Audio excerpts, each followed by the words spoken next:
Verse for opening is Sutra. The unsurpassed, profound, and wonderful Dharma is difficult to encounter in hundreds of millions of aeons. I now see and hear it, receive and uphold it, and I vow to fathom the Tathagata's true meaning. The wonderful Dharma, Lotus Flower Sutra, bestowing predictions upon those studying and those beyond study. Chapter 9. At that time, Ananda and Rahula had this thought. We have often thought how happy we would be if we received predictions. Then out of their seats, they went before the Buddha, bowed with their heads at the Buddha's feet and said, "World-honored one, we too should have a share in this, for it is only to the thus come one that we go for refuge. Further, we are seen, known, and recognized by the gods, people, and asuras in all the worlds. Ananda is always your attendant, protecting and upholding the treasury of the Dharma. Rahula is the Buddha's son. If the Buddha would see fit to bestow upon us a prediction for Anuttara Sankhya Sambodhi, our wishes would be fulfilled, and the hopes of the assembly would be satisfied." Then the 2,000 hero disciples, those who were studying and those beyond study, all rose from their seats, bared their right shoulders, and went before the Buddha. Single-mindedly, they put their palms together and gazed at the world-honored one, expressing the same wish as Ananda and Rahula. Then they withdrew to one side.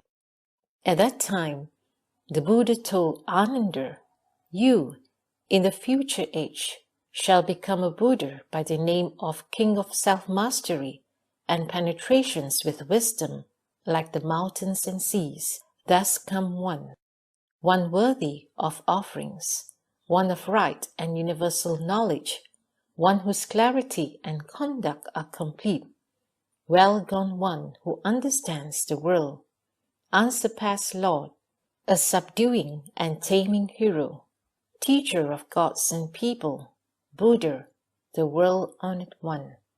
You shall make offerings to 62 million Buddhas, protecting and upholding their storehouses of Dharma.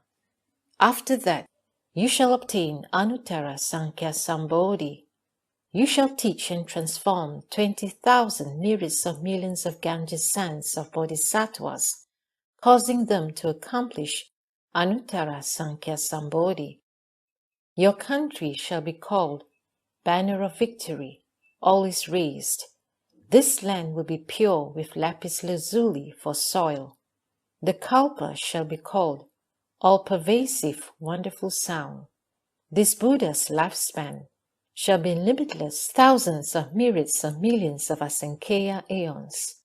Were someone to attempt to reckon it through thousands of myriads of millions of limitless Asankhya aeons, they could not do so. The proper Dharma shall dwell in the world for twice that length of time. The Dharma image age shall dwell twice the length of the proper Dharma. Ananda, the merit and virtue of the Buddha, King of Self-Mastery and penetrations with wisdom like the mountains and seas, shall be praised by all the Buddhas of the 10 directions, equal in number to the sands of limitless thousands of myriads of millions of Ganges rivers. At that time, the world-honored one, wishing to restate this principle, spoke verses saying, "Now in the midst of the Sangha I say that Ananda, who upholds the Dharma, shall make offerings to all the Buddhas, and afterwards realize right enlightenment.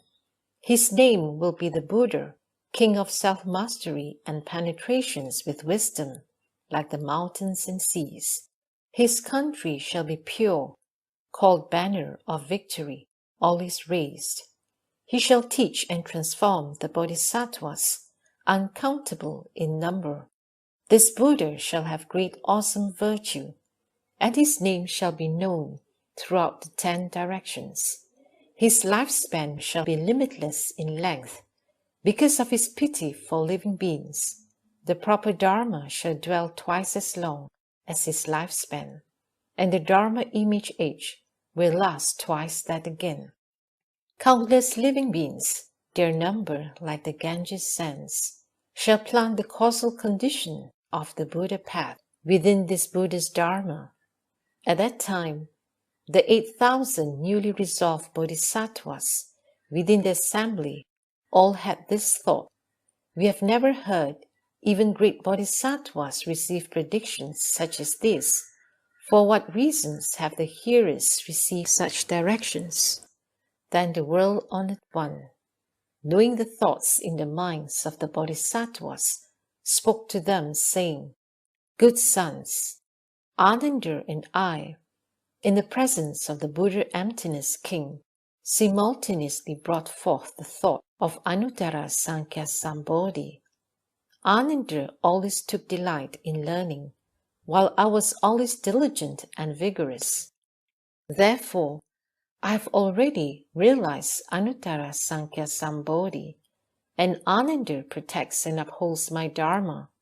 He will also protect the Dharma storehouses of all the Buddhas of the future, teaching, transforming, and bringing to accomplishment the multitudes of bodhisattvas. Since his past vow was such as this, he has therefore obtained this prediction." When Ananda, facing the Buddha, heard this prediction and heard of the adornments of his Buddhaland, his wishes were fulfilled, and his heart was filled with joy, for he had obtained what he never had before. He immediately recollected the Dharma storehouse of limitless thousands and myriads and millions of past Buddhas, penetrating them without obstruction, as if he had just heard them now. He also recalled his past vows. At that time, Ananda spoke these verses: "The world-honored one is extremely rare, having caused me to remember limitless Buddha Dharmas of the past, as if I had but heard them today. I now have no further doubts, but dwell securely in the Buddha path, acting expediently as his attendant, protecting and upholding the Buddha's Dharmas." The Buddha then addressed Rahula, saying, "You, in the future age, shall become a Buddha by the name of one who steps upon flowers made of the 7 jewels, thus come one worthy of offerings, one of proper and universal knowledge, one whose clarity and conduct are complete, well gone one, who understands the world, Supreme Lord, a subduing and taming hero, teacher of gods and people, a Buddha, the world-honored one. You shall make offerings to Buddhas, thus come ones, in number as the dust motes in 10 world systems, always acting as the eldest son of those Buddhas, just as you are now, the Buddha, who steps upon flowers made of the 7 jewels, shall have an adorned land, and the number of aeons of his lifespan, the number of disciples he shall teach, the length of the proper Dharma, and the Dharma image age shall be the same as those of the thus come one, king of self-mastery and penetrations with wisdom like mountains and seas. He shall also be the eldest son of this Buddha, and thereafter obtain Anuttara Sankhya Sambodhi." Then the world-honored one, wishing to restate this meaning, spoke these verses: "When I was a crown prince, Rahula was my eldest son. Now I have realized the Buddha path. He has received the Dharma and is my Dharma's son. In the future age, he shall see limitless millions of Buddhas and be the eldest son of each of them, single-mindedly seeking the Buddha path. Rahula's secret practices only I can know. He manifests as my eldest son, so manifesting himself to living beings. His limitless thousands and myriads of millions of merits cannot be counted. He abides securely in the Buddha Dharma and thereby seeks the supreme path. At that time, the world-honored one saw that those who study and those beyond study, 2,000 in all, were pliant in mind, quiet and pure, single-mindedly contemplating the Buddha. The Buddha spoke to Ananda, saying, "Do you see these 2,000 who study and are beyond study?" "Yes, I see them." "Ananda, they shall all make offerings to as many Buddhas thus come once as their motes of dust in 50 worlds, revering and honoring them, protecting and upholding their storehouses of Dharma. Then simultaneously, in the lands of the 10 directions, they shall each realize Buddhahood. They shall all have the same name, jeweled appearance thus come one worthy of offerings, one of proper and universal knowledge, one whose clarity and conduct are complete, well gone one, who understands the world, unsurpassed Lord, a subduing and taming hero, teachers of gods and people, Buddha, world-honored one. Their lifespans shall be 1 aeon, the adornments of their lands, the number of hearers and bodhisattvas, as well as the length of the proper Dharma and Dharma image ages, shall all be the same. At that time, the Buddha, wishing to restate this meaning, spoke verses, saying, "Upon these 2,000 hearers, now standing before me, I bestow a prediction of their future realization of Buddhahood. The Buddhas to whom they shall make offerings shall be in numbers as stated above, protecting and upholding their Dharma storehouses. They shall afterwards realize proper enlightenment.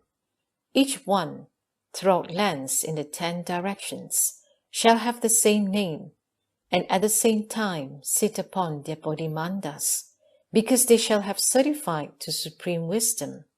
They shall all be called jeweled appearance, their lands and their disciples, and the length of the proper Dharma and Dharma image ages shall be identical with no difference. They shall all use spiritual powers to save living beings in the 10 directions. Their renown shall be all-pervasive as they gradually enter nirvana.